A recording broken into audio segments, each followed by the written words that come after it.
tentang istilah menurut Ahlus Sunnah wal Jamaah tentang istilah tentang aslul iman, iman wajib, iman mustahab menurut Ahlus Sunnah wal Jamaah. Jazakallahu Ustaz. Ya. Iman ya. Iman itu ada aslul iman, ada kamal iman al-wajib, ada kamal iman al-mustahab.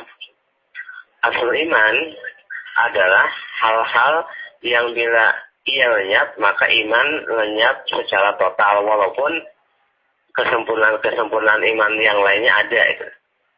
Seperti tauhid,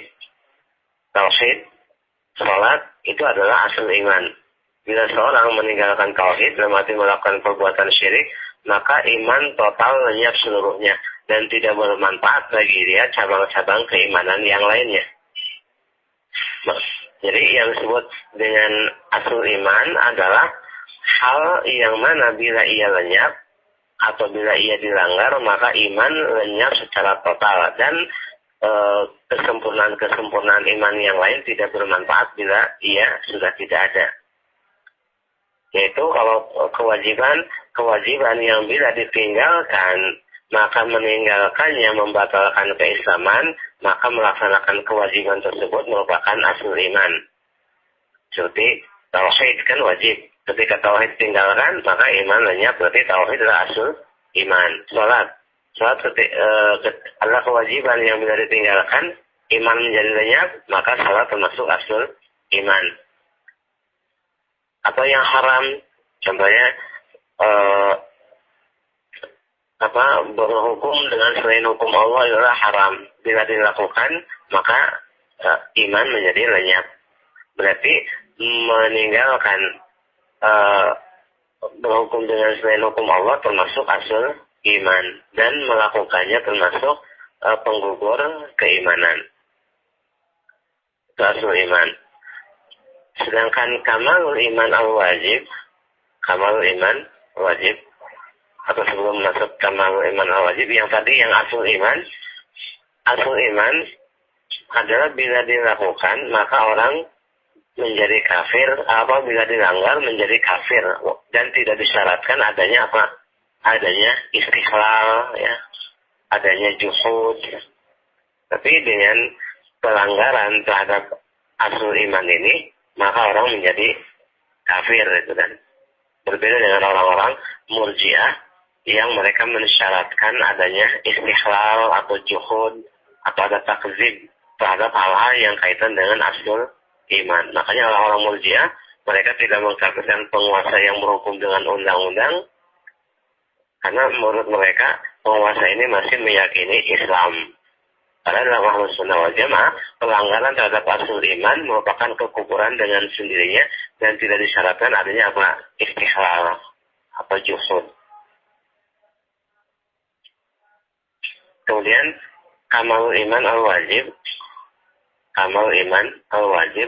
adalah kesempurnaan atau kewajiban yang diperintahkan oleh syariat, yang melaksanakannya merupakan kewajiban dan bila ditinggalkan maka orang terjatuh dalam dosa, namun tidak menghilangkan keimanan, namun ia hanya mengurangi keimanan. Atau hal-hal yang haram yang meninggalkannya merupakan kesempurnaan yang wajib, dan bila ia dilakukan maka mengurangi keimanan tapi tidak menggugurkan keimanan.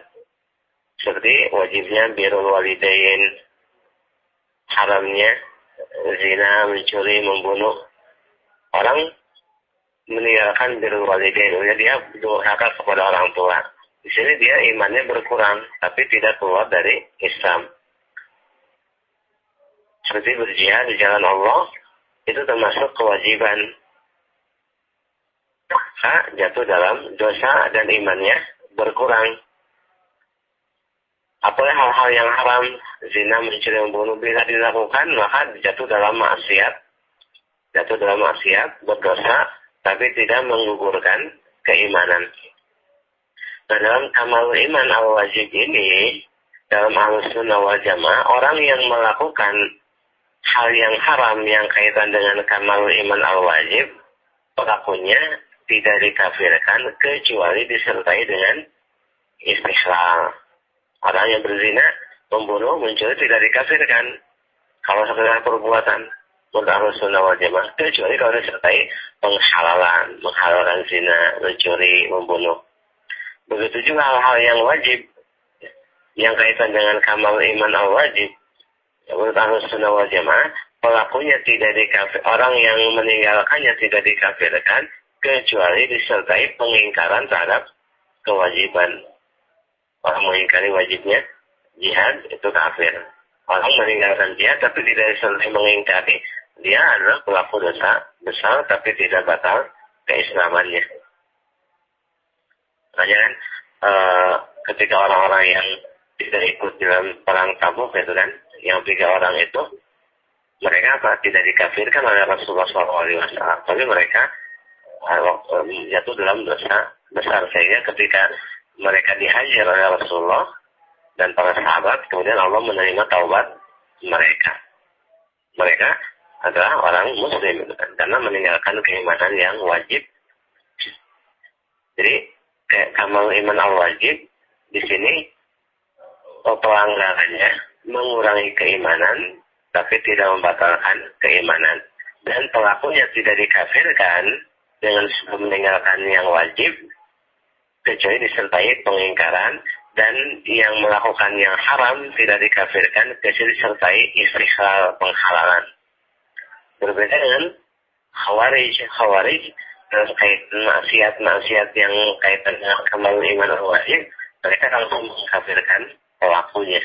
Orang yang berzina kafir, membunuh kafir, mencuri kafir. Makanya dalam akidah Ahlussunnah wal Jamaah sudah dijelaskan apa? Tidak mengkafirkan dengan sebab segala dosa selagi tidak istihlal atau mengingkari.